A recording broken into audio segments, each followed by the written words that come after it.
got the Duramax loaded up, close to 11,000 pounds. We're actually probably about 500 pounds lighter because we're on a different trailer than we were with the Powerstroke. So far, really like it around town a lot more than the Ford because it doesn't have that lag that the Ford has. So the 2020 Duramax, they come with 445 horsepower and 910 foot-pounds of torque, as compared to the 1,050 foot-pounds of torque that you get with the Ford. And just towing up that first hill, I could definitely feel that the Ford has more power for sure. We're gonna tow up this really steep hill, see how hot we can get it, and see how it does compared to the Ford. The camera in the rear view mirror is super cool. When you turn your blinker on, you get a blind view camera, which is, I think, amazing, super cool. But as far as towing, the transmission feels pretty damn good. We'll see how it feels pulling up this hill. Really like the way the tranny shifts. This transmission, so it's a 10-speed made by GM. It's technically an Allison in that they named it Allison, but it wasn't actually built by Allison as far as I know. They just used the name, which I think was smart because Allison is a great name. The one thing I have noticed is you do notice a little bit less power when you're comparing it to the Ford. And on paper, there is quite a bit less power. I think it's 445 horsepower versus 475 with the Powerstroke, if I'm correct, and 910 foot-pounds of torque to 1,050 foot-pounds of torque with the Ford.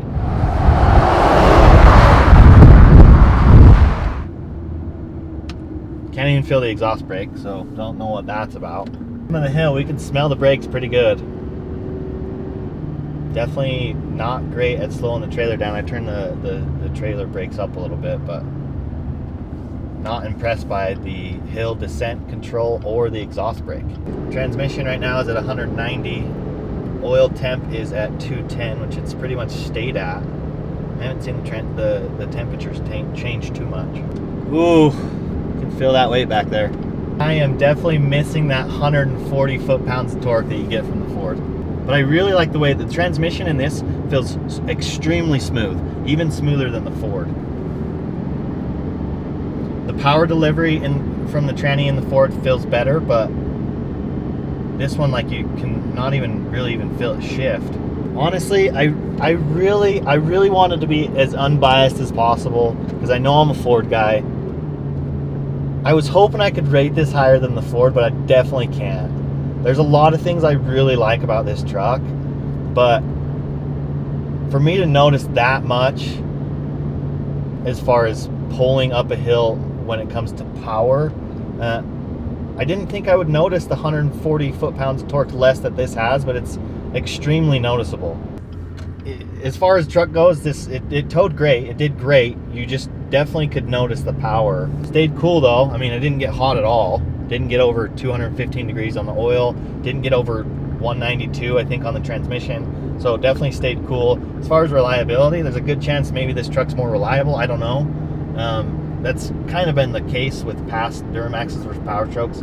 Duramax seems to be just a truck that's usually a few years behind as far as technology and stuff like that, but they always just work really well. That's what I always tell people. If you don't know what you want, take a good look at Duramaxes because they're so reliable. They're usually a few years behind Ford on certain things, especially when it comes to like technology. And that's one other problem I have with this truck is I don't love the interior. Not that the 2020 Ford interior is anything to write home about. I think the 2022 F350 interior will be amazing because they're going to come out with a bigger screen and all that. But this, like, I think the screen is too small. I do love all the cameras. I think that's awesome, especially that blind view camera is amazing. I love that. Other than that, the interior is meh. It's okay. It's comfortable for sure. I like the seats. But overall,